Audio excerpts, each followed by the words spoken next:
virtual photographers. This is Tina. All right, so I already built out my set. I will take into account that you've watched my first video. If you haven't, I highly recommend that you do, because I am skipping all the basics. Everything I've mentioned in that video, I'm skipping it.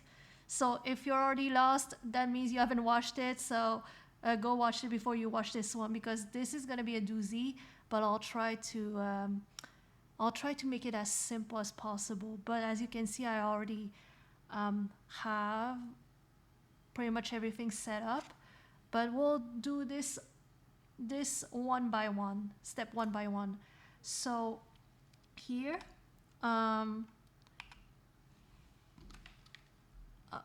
The last video, I mentioned that the subject has to be very high up from the get-go, from the start. The reason why is because if my camera is facing, hold on, I'll bring it back here. If my camera is facing like this, it's actually facing downward, and it's a portrait, so it's pretty long. So if they are not high enough, the grass is gonna show. Then you would have to put like a background on the ground beneath the feet, and it kind of looks messy at the end.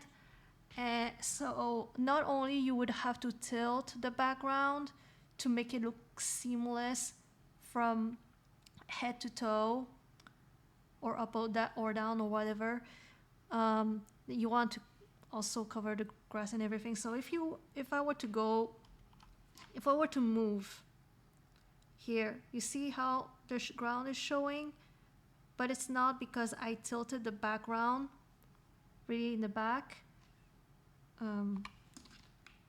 like this. As you can see, it is not like perpendicular to the ground. So that's like creating illusion like that of an entire wall, but like actually yeah, it is what it is. So this is the reason why I recommend that you put the subject as high as possible. Yeah, unless you use furniture, then yeah, you cannot bring the furniture up. So you'll just have to do with what you have. But anyway, so as you can see here, there are two circles right in front of each other, two circles in the background. You must be wondering why they are spaced out like this. I'll show you in a minute. It's because there are light probes between each, except for the first one. So I'll show you. So there is one light probe in front of the subject that you don't have to use. I'll show you why. There's a light probe in between the two circles.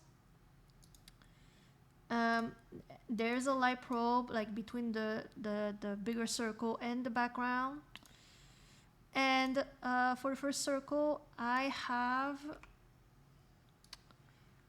it set up here, and it's like I don't remember how many degrees I used, but I used like maybe 20 or 30%. I don't remember, but you can change it whatever. But like it has to like cover the first circle. Yeah, you'll see why. But I have it set up on the side, and it only covers the first circle. So and it has the appropriate distance and everything. And I have a side light here for my character over here. You don't have to do that. It's a stylistic choice. You can just use the light in front. It depends on how you want to do the photo. It depends on the style you want, like stylistic choice. But anyway, let's see here.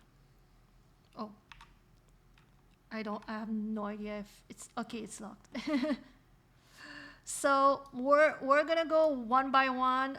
Why you need all these eyes? Why the circles are the way they are? So here, let's start with the light number 1, which is the one right in front of the subject. I hope this is the right one. Yeah. So if I move this here,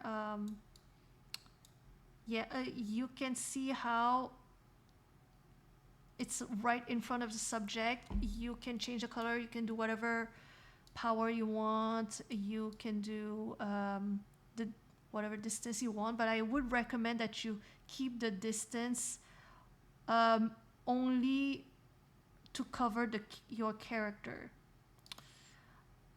And I'll leave it like that. I like the blue. And basically this is the light that like lights up the whole body. And you can actually have a light on the side. I showed you the light on the side. And if I toggle it, see how I have it at a percentage and a distance that shows like covers only the facial area. And you can choose whatever color you want. You can do whatever you want. But I like the purple or the pink. So let's keep it that way for now. I don't know. Maybe I'll reduce the power a bit, or like make it a bit darker. But like yeah. So far so good. So as you can see, this is my character. But what about the background? So here, you remember how I showed you the light that is on the side that only covers the first circle? This first circle? That if you activate it, it shows only the first circle here. Obviously, you can choose whatever color you want.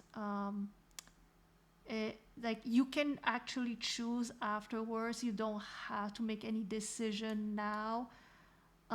Maybe I want orange. Maybe I want pink. Whatever. Make sure that the distance is the right one, that it covers. It doesn't like show the behind. It's just the first circle. Also the power that you want. It's fine.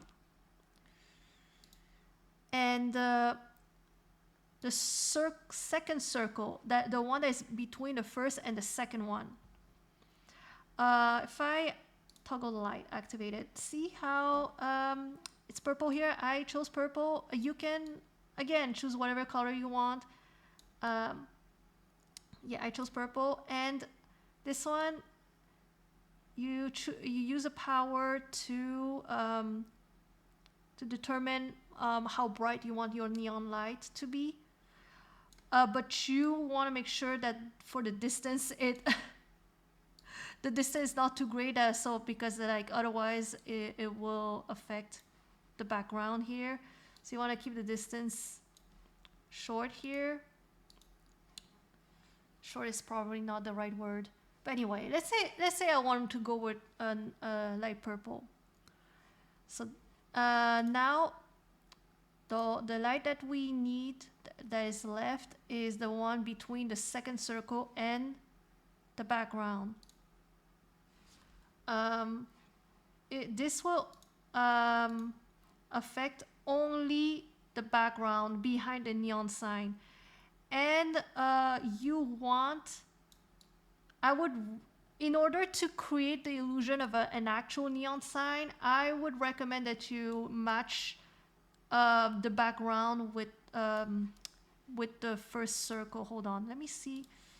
If you it'll happen if you cannot find the color for your first circle, you can actually just go and copy paste And I recommend that you use, you put a name, you rename the lights. Otherwise, you'll be so lost. See how it matches the color. So I know Raker is working towards making the backgrounds, like the option of making them transparent. So you don't have to think about the first circle. Not in the future, hopefully. Well, you will still need to put the first circle, but like you don't have to worry about color matching.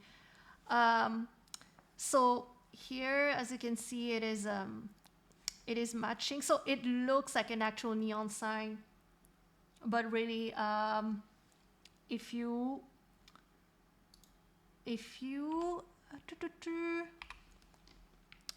go here, this is what it looks like backstage. There's the first circle, the second circle, and the third circle. So here you go. I already have my reshade. It takes longer than it looks like. I actually been working on this setup for quite a while before starting the record button. So yeah, let's see. I'm not sure if I want. You don't have to use the front light like this. If I toggle it, they'll show only the light on the side for the face, if that's what you want, or if you want like something like this. I'm just making sure if this is what I want. Oh, I quite like the green. I actually quite like the green, but maybe a specific green like this one there. Yeah, quite like that. sometimes I go in, I'm like, I have no idea what I'm doing, I have no idea what I want. I'll know when I see it.